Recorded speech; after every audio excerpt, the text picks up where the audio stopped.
I grew up about 10 minutes from the boundary of Rushing Falls Park. Getting out into the fresh air always clears my head. I know you've heard this kind of thing before, but I don't scare easily.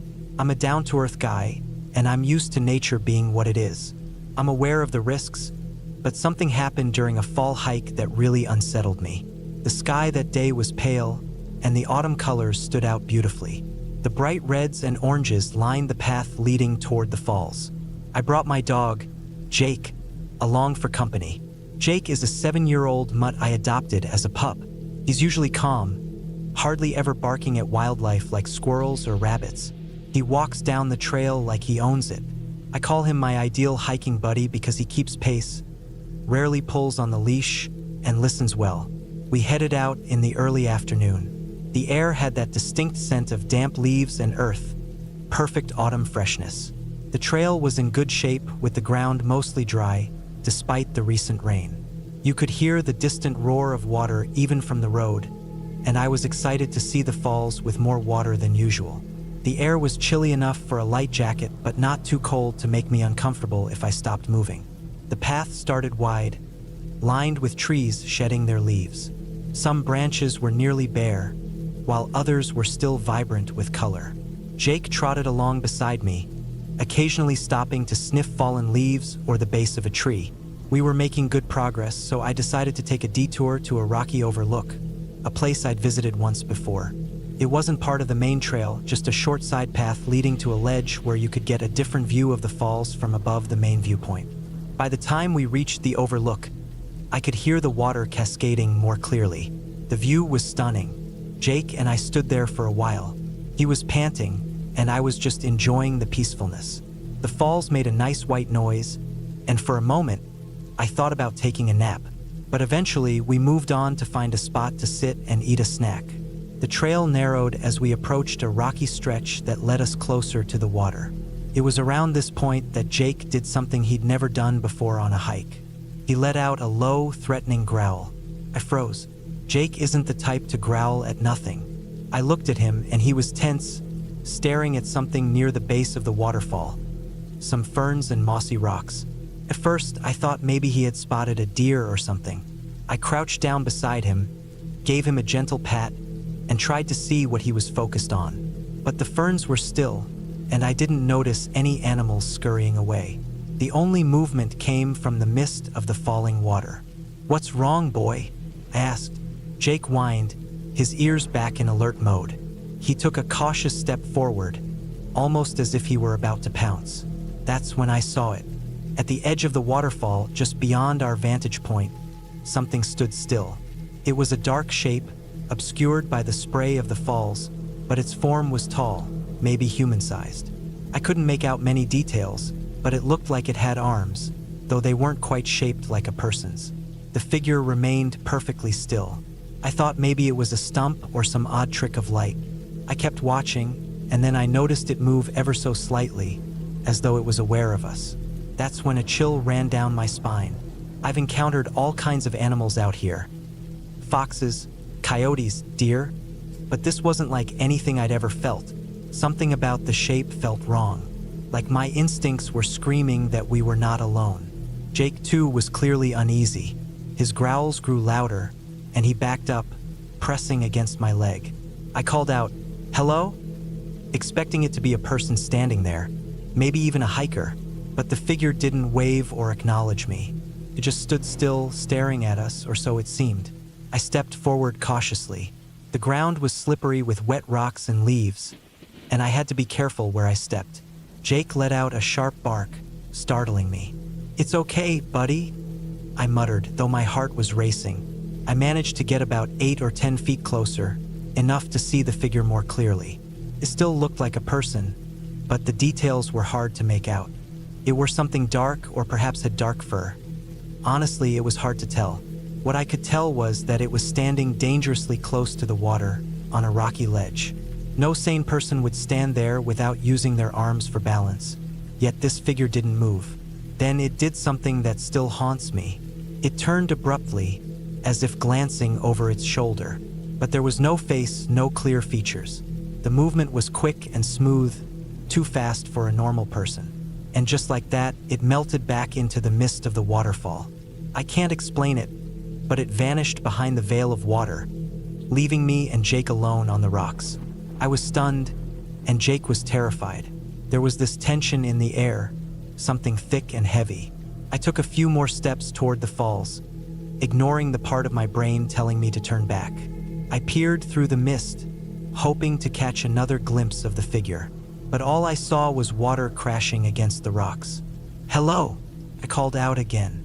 In the calm water of a small pool nearby, I caught a reflection. It wasn't much, just a couple of glowing spots that looked like eyes reflecting light in a way that reminded me of animal eyes caught in a flashlight. But this was daytime, and there was no logical reason for that reflection to be there.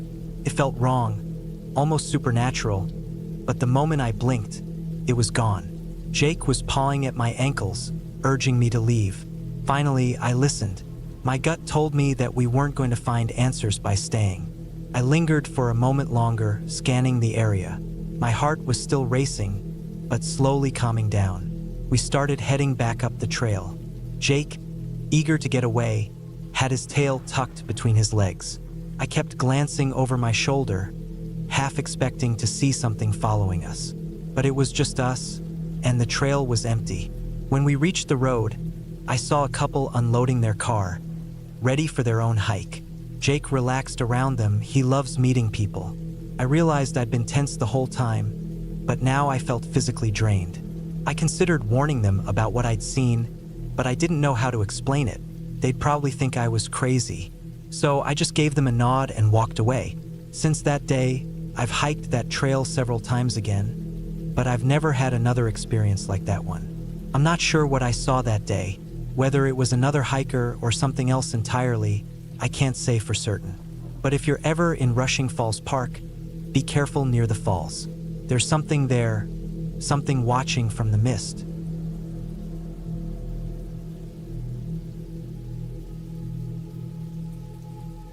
Once again, we have a tale from the woods, brought to you by a friend from our old neighborhood.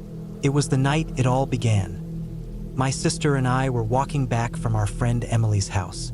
We lived in one of those neighborhoods where the houses were spaced out, with stretches of forest scattered between the homes. Emily's house was only about a mile away, a walk we knew well and never found frightening. Normally, our parents would insist on driving us home after dark, but they were out at a dinner party that night, so we didn't have much of a choice. We had stayed longer than planned, binge watching our favorite shows and losing track of time. When we finally noticed it was nearly 10 p.m., we figured we should just walk home rather than call our parents and interrupt their evening. My sister, let's call her Laura for this story, was 17 at the time, 2 years older than me. It was a moonless night, so the woods between the houses were pitch black. We used the flashlights on our phones, but they hardly helped because the beam barely reached far ahead. The temperature had dropped since we were inside, and our breaths came out in little puffs of fog.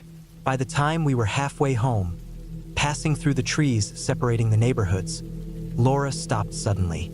"I heard something," she said. I hadn't heard anything, so I asked, "What did you hear?" It was strange, but I found myself whispering, just like her. "Heavy breathing," she said. We both stood still and listened, letting the sounds of our footsteps fade away. Then I heard it, an inhale that was rough, followed by a wheezing exhale. It was coming from somewhere behind us. "Just a dog," I said, though the sound didn't quite match any dog I knew. We quickened our pace, not running, but walking much faster. The path narrowed, forcing us to walk single file with Laura in the lead. I hated being behind her. The breathing followed us, staying just far enough to be unsettling but never getting closer. Then we heard footsteps, two-legged steps, not the rhythm of a dog or a deer, but the steady beat of something walking upright. Step drag, like one of its legs was being dragged along. I held my breath and glanced behind me, sweeping my phone's flashlight around. For a moment, I caught a glimpse of something. It was a tall, thin figure, about 30 yards away. The light only touched it for a second, but it was enough to see it clearly. It wasn't a person. It wasn't a dog. Whatever it was, it had a long, bony frame with a face that looked almost canine and pointed ears. I couldn't tell if it had any fur at all. "Laura," I whispered urgently, grabbing her jacket. "There's something behind us." She looked back too, but the creature had already stepped into the shadows between the trees. "I don't see anything. You're freaking me out," she said. "I'm not making this up. We need to run." She didn't argue. We both broke into a sprint, our house just a quarter-mile away now, just beyond the next patch of woods. The breathing behind us grew louder, and the footsteps quickened. No more dragging. Whatever it was, it had started running too. We burst from the trees onto our street, gasping for air. There were no cars, no neighbors in sight, just the two of us and whatever was behind us. Our house stood at the very end of the cul-de-sac, and the porch light was on. I remember thinking, almost there, as we sprinted up the long driveway. The porch was just a few feet away when Laura reached the front door first and yanked on the handle. "It's locked," she cried. "Your keys. You have the keys." I reminded her. She looked at me wide-eyed, then fumbled for the spare keys in her pocket. I turned around, thinking maybe the thing had stopped following us. But just as I was about to relax, I saw it. It was crouched low at the edge of our driveway, near the street, trying to hide in the shadows cast by our neighbor's bushes. I could see it clearly now. Skeletal with crooked limbs and a head that looked too long with a sharp snout. And it was watching us. Why wouldn't it be? It had followed us all the way home. "Laura," I whispered. "It's right there." She didn't reply right away. I watched as she kept fumbling with the keys, her hands shaking, finally getting the door open. I could have shoved her aside just to get inside first. Once the door was open, we both slammed it shut behind us. Laura locked it quickly, and we ran to the living room window, peering out through a crack in the curtains. But in that instant, the figure was gone. I was relieved, but I also felt a sickening sense of horror. We stayed by the window for a while, not moving. Eventually, our parents came home about an hour later, and we told them everything, even the details about the strange shape we'd seen. Dad didn't believe the creature was anything unusual, but he was definitely concerned about our safety. He was the type who, if you said a monster followed you home, would just assume it was a large dog or a bear, then go outside with a gun. Mom, on the other hand, asked us questions about what we had seen. "Probably some homeless guy," Dad muttered. "No, it wasn't a person," Laura insisted. "You didn't see it, though," Dad said, peering out the window. "It's gone now. Next time, call for a ride. No more walking after dark. All right?" That night, around midnight, Dad had to take out the trash before bed. A routine he never skipped because Mom got really mad if he forgot. Mom was upstairs, and Laura and I were in the kitchen, still too rattled to sleep. Suddenly, we heard a sharp cry from outside, followed by a thud against the side of the house. We froze, looking at each other. Then we heard Dad's voice. "Let me in! Dang it!" We ran to the back door. Dad came stumbling inside, looking stunned and in pain. His ankle was bleeding, and there was a tear in his pajama pants. Mom came rushing down the stairs, asking, "What happened?" "Something bit me," Dad gasped, leaning against the wall. He didn't see it at first, but then he described it. A creature low to the ground, hiding near the trash cans. It lunged at him, biting his leg. When he screamed, it stood up, revealing itself as much taller than him, standing on two legs. Mom helped him sit down while Laura fetched the first aid kit. The bite was strange, deep circular punctures, like something with a narrow jaw had clamped onto him. "We should call the police," Mom suggested, grabbing her phone. "What would we even say?"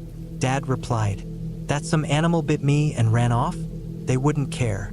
And if I tell them what I saw, they'll think I'm nuts."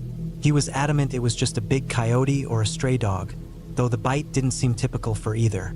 Dad did get rabies shots just in case, and he told the doctors it was a stray dog. The wound healed up fine, and Dad was all right, but something about him changed after that night. No, it wasn't because of a werewolf. It was because he installed motion sensor lights all around the property, upgraded the security system, and made a new family rule. No one goes outside after dark. No one takes out the trash. No one walks the dog at night. Whatever followed us home that night, I still believe it's out there, hiding low to the ground, waiting for someone else to come by. So, who do you think would win in a fight? The giant vulture-eating spider in a tree, or the thin, flat humanoid dog creature in the suburbs? Let me know in the comments. Thanks for tuning in to another episode of Strange Encounters. I'm your host, Nightfall. Don't forget to follow me on X at night_falls and grab my new book, Creepy Campfire Stories, on Amazon before it releases on July 8th, 2025. Link in the description. If you're on Spotify or Apple Podcasts, follow and review Strange Encounters. Until next time, stay safe and stay creepy because the world is stranger than you think.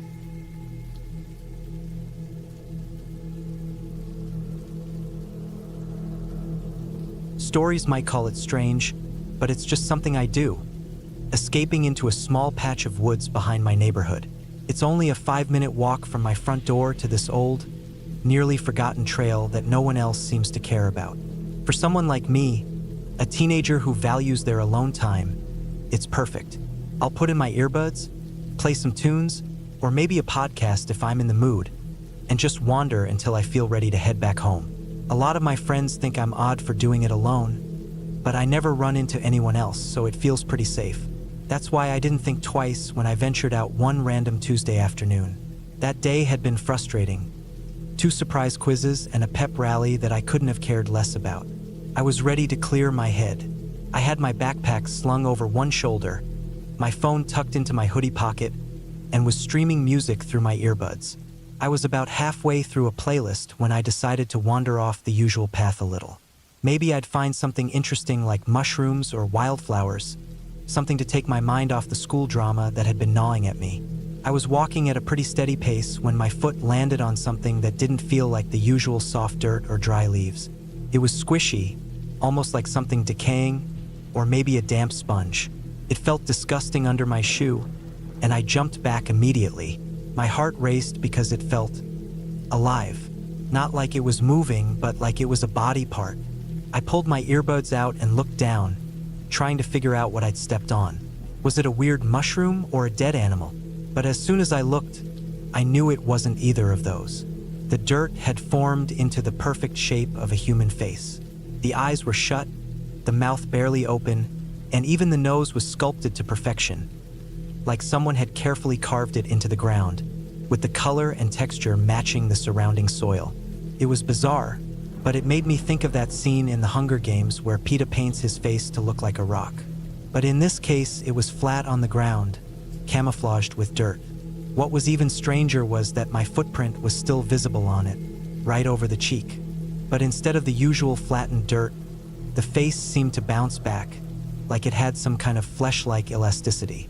I stood there, my mouth hanging open, trying to process what I was seeing. It had to be some weird art project, I thought, but I walk through these woods all the time, and I've never seen anyone else.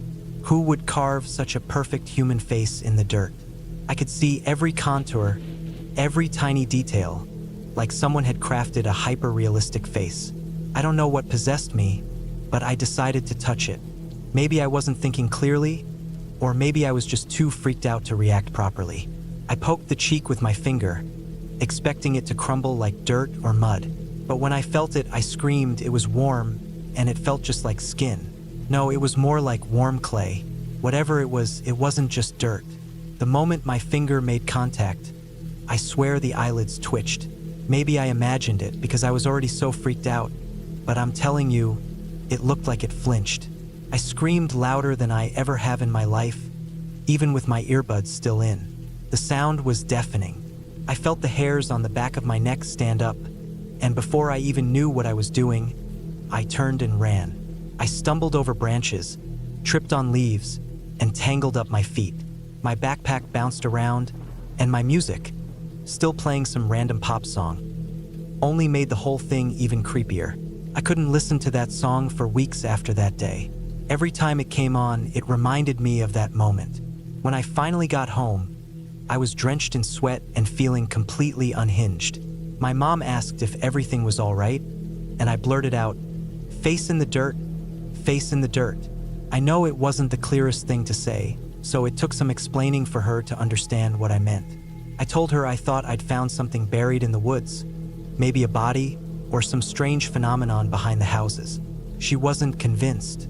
She thought I probably just imagined it or stepped on an animal's carcass and freaked myself out.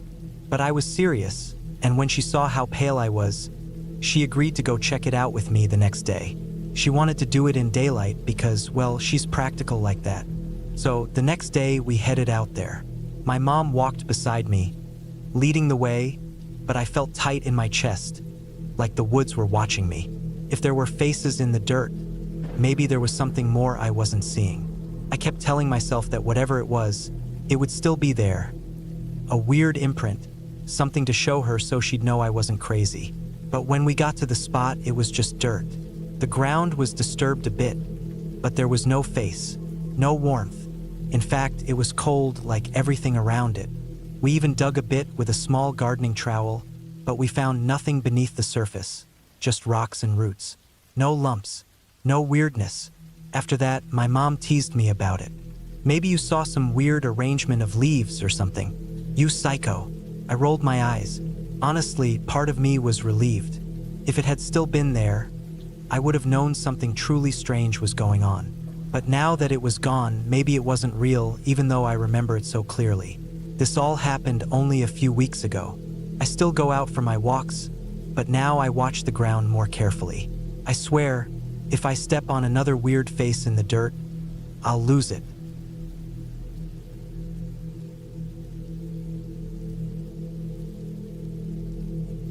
I'm from Belgium and have been hiking through these forests since I was a boy. My father used to take me along these trails, telling me stories about ancient knights and forgotten battles as we walked. These woods have been a constant in my life, though there are a few moments I'll never forget. What I'm about to share with you happened over the course of 3 years of hiking, and I've never written about it until now. I'm not superstitious. In fact, I work as an engineer in Brussels. But I can't explain what happened during these 3 incidents. My girlfriend Clara was with me for 2 of them. She's even more skeptical than I am, if you can believe it. A scientist by profession, she demands solid proof for everything, even when I forget to take out the trash. The fact that she witnessed these events as well is the only reason I don't think I'm losing my mind. The first story I'll share is called The Crossing at St. Alban. It was 2018, and I was hiking alone that day on a trail near St. Alban, not far from the French border. Clara had a conference that weekend, so I decided to go on a solo hike that I'd done many times before. The area is stunning. Dense forests, small meadows, and rocky outcrops. I started early, around 7 a.m., planning to finish the 18-kilometer loop before sunset. The weather was perfect. By midday, I had made good progress and stopped at a small clearing to eat some lunch. Just as I finished, the birds around me fell silent. In the woods, when you hear this, it usually means a predator is near, perhaps a fox or even a wildcat. But it was unusual for them to go silent at that moment. I stood up and looked around, but I didn't see anything odd. Still, the silence felt unnerving. Forests aren't supposed to be completely quiet. There's always the background noise of insects, birds, or rustling leaves. I packed up and continued on the trail.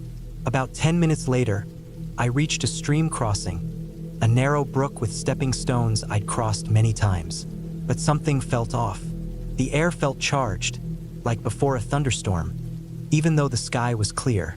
As I approached the crossing, I noticed a figure standing on the opposite side of the stream. At first, I thought it was a person, but something was wrong. They were completely still, not even breathing. The figure was dressed in old-fashioned clothes, like a long coat or robe, dark in color, and their face seemed to be hidden in shadow despite the midday sun. I raised my hand and called out a greeting, "Bonjour," but the figure didn't move, let alone respond. A cold feeling settled in my stomach. Something about this person wasn't right. They were unnaturally tall and thin, like they didn't belong in the woods at all. Despite this, I decided to continue and cross the stream. When I stepped onto the second stone, I glanced up and the figure was gone. There was no way they could have walked away so quickly without me hearing them or seeing them move. It was as if they just ceased to exist. One moment they were there and the next they were gone. I froze, trying to process what had just happened. As I crossed the stream and continued, something changed around me. The forest didn't look drastically different, but the light seemed bluer, and the temperature dropped by a few degrees. I kept hiking, unsettled, but nothing else strange happened until I had gone about another kilometer. Then, the bird sounds returned all at once, as if I had crossed into some invisible boundary. The temperature warmed up again instantly. Later, when I checked my phone, I saw I was 2 hours behind my usual pace, 2 hours I couldn't account for. At that moment, I didn't tell anyone, not even Clara. I was worried about sounding crazy. How does one lose time like that? The second story, The Lights of Rockefort, happened in the fall of 2019. This time, Clara was with me. We were hiking for a weekend, staying at a bed and breakfast in a small village nearby. The forests in this region are known for their connection to one of Belgium's most famous folktales, that of the creature Fleuve. According to the legend, Fleuve is a shape-shifting spirit that haunts travelers, especially near bodies of water. It appears in many forms, sometimes as a winged phantom, a black dog, or even a half-human tree creature. The tales say it lures travelers off the trail, leading them into treacherous terrain. Clara and I laughed about these stories over dinner, joking that they probably started after someone got lost in the fog. Our hike took us through a dense forest, following a trail that occasionally passed by small ponds. It was late October, and the autumn leaves were at their peak. We had been hiking for about 4 hours when dusk began to fall. We had headlamps but decided to head back to avoid navigating the harder sections in the dark. As the light faded, a mist started to develop from the forest floor. It was typical for that time of year, but this mist grew unnaturally thick, reducing our visibility to about 10 meters ahead of us. We stayed close to the path, moving slowly and talking to make ourselves feel safer. Then we saw the first light. It appeared to our right, maybe 30 meters into the forest. A pale, blue-green glow hovered about a meter above the ground. At first, I thought it was some kind of bioluminescent fungus, but I had never seen anything like it in Belgium, especially not that bright. "What is that?" Clara whispered, grabbing my arm before I could answer. Just then, another light appeared to our left, and a third one in front of us. Soon, we were surrounded by about a dozen of these glowing orbs, all about the same size and color. They hovered at the same height, moving independently like liquid, pulsing brighter or dimming occasionally. The lights started to form a circle around us. Then came the sound I'll never forget, a rattling hiss, like chains dragging across the leaves, followed by the splashing of something heavy moving through water, though the nearest pond was a good 100 meters away. One of the lights darted toward us, stopping just 5 meters away. As its glow grew brighter, I saw that the mist around it seemed to form a vague shape, something that looked like a human but distorted, as though viewed through warped glass. "We need to go," I told Clara. We began to back away, still facing the lights. They followed us, keeping their distance, but the circle closed in. The rattling sound grew louder, and then a smell reached us.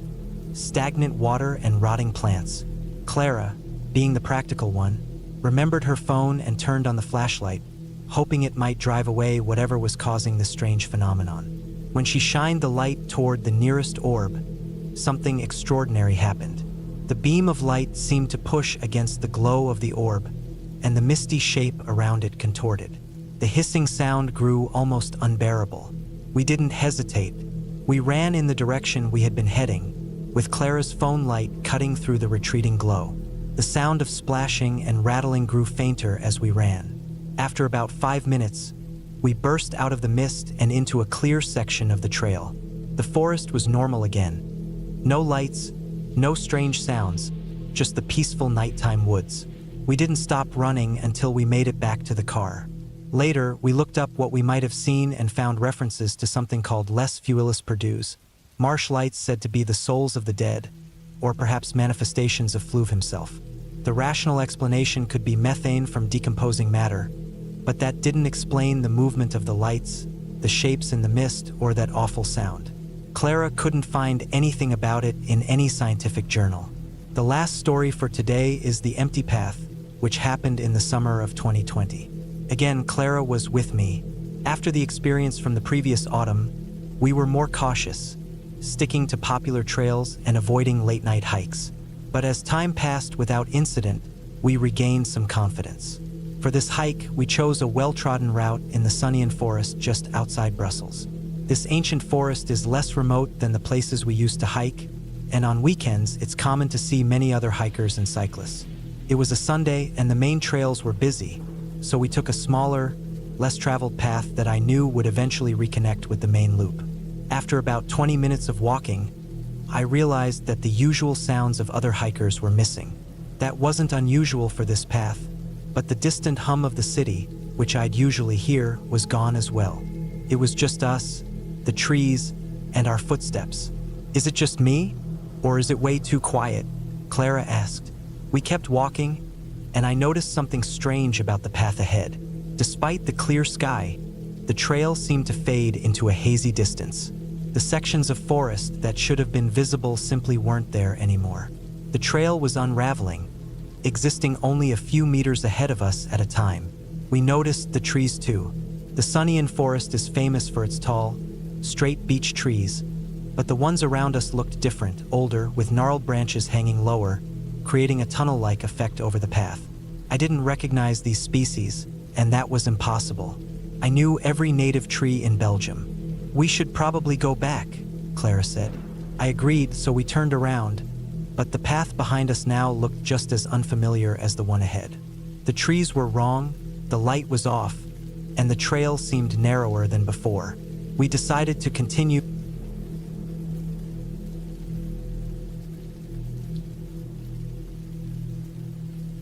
I was in 7th grade when our science teacher, Mr. Turner, announced that we'd be going on a field trip to the nearby mountains to study birds.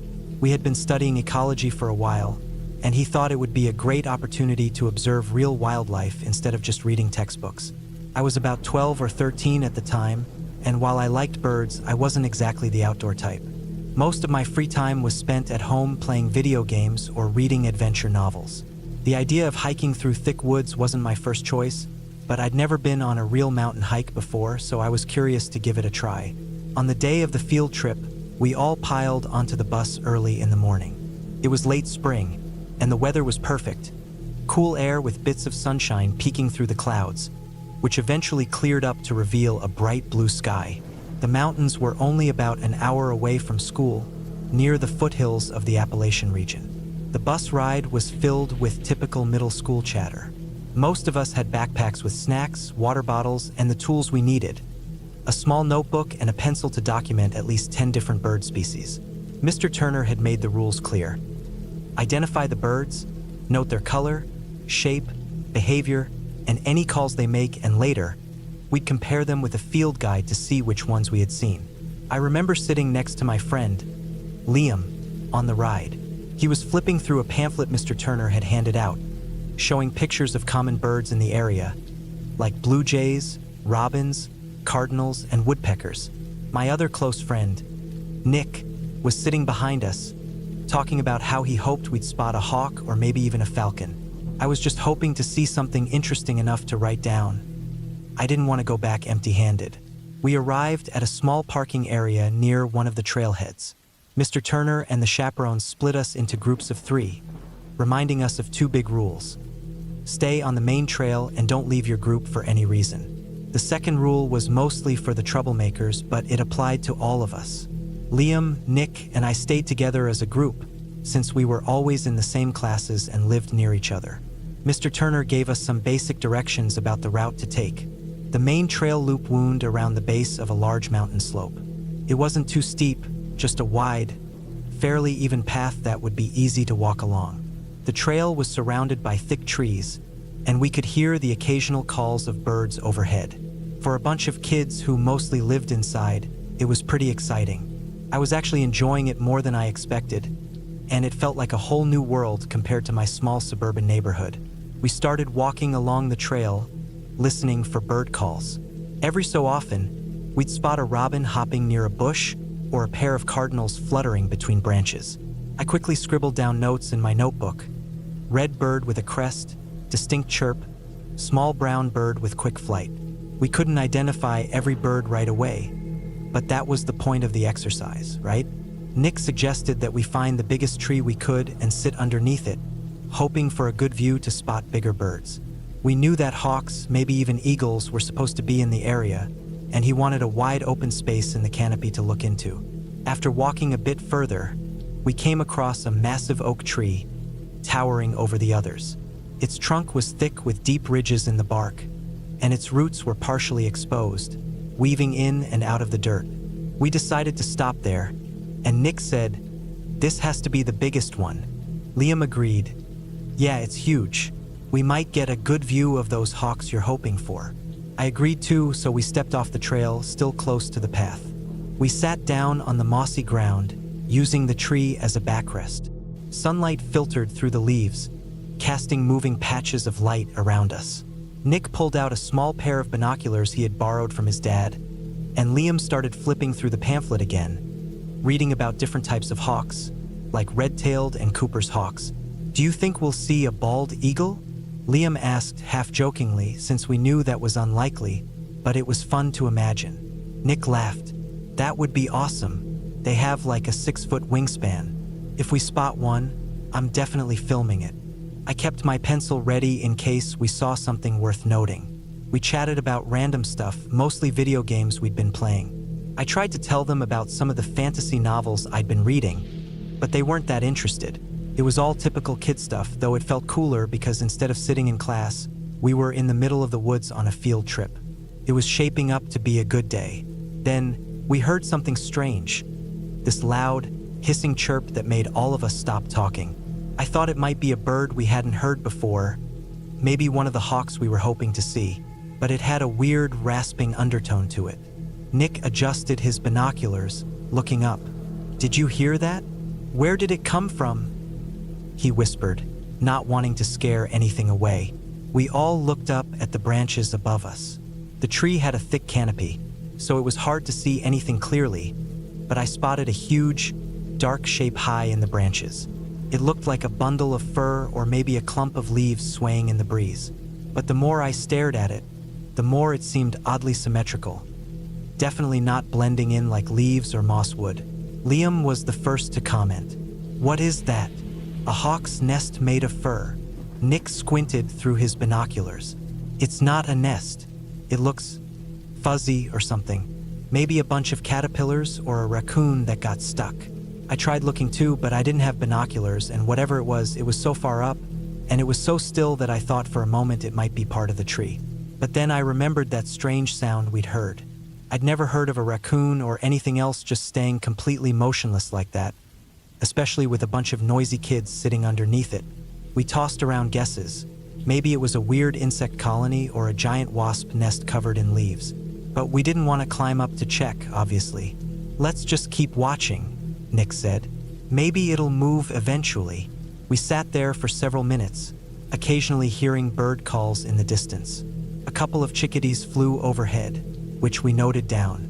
Then a cardinal hopped onto a low branch to our left, and Liam quickly added it to his notebook.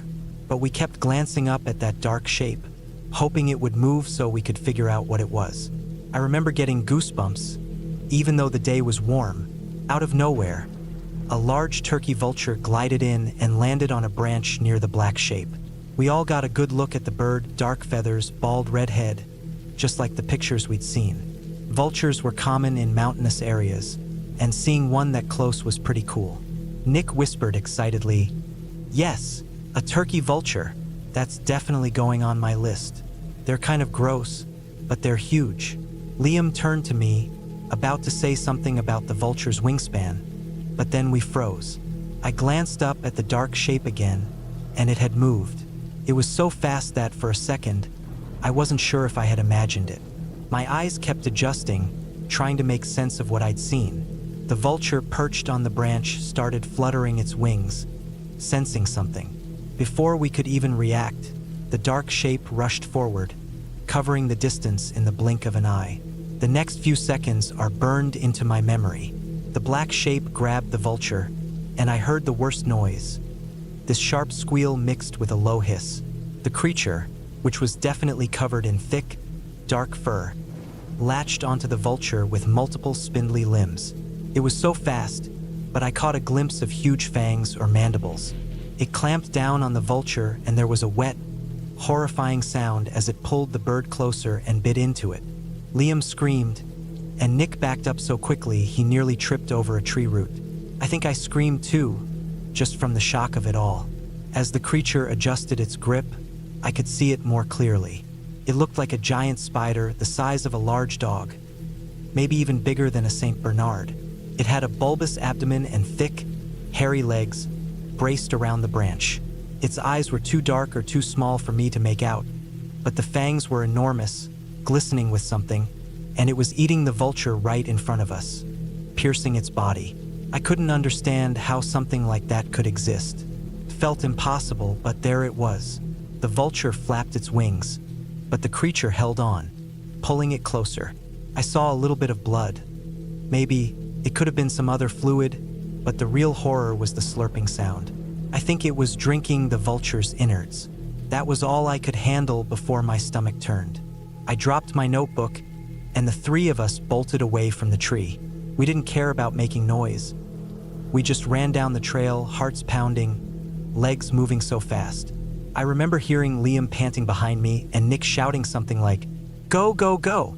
We sprinted until we almost ran into one of the chaperones, who was guiding another group of students. We collapsed in front of them, out of breath and crying. The chaperone asked what happened, and at first we could barely speak, but eventually Nick blurted out, "Giant spider? It ate a vulture." I was still shaking. The other kids in the group looked at us like we were crazy. The chaperone's eyes widened for a second. Then she tried to calm us down, saying we probably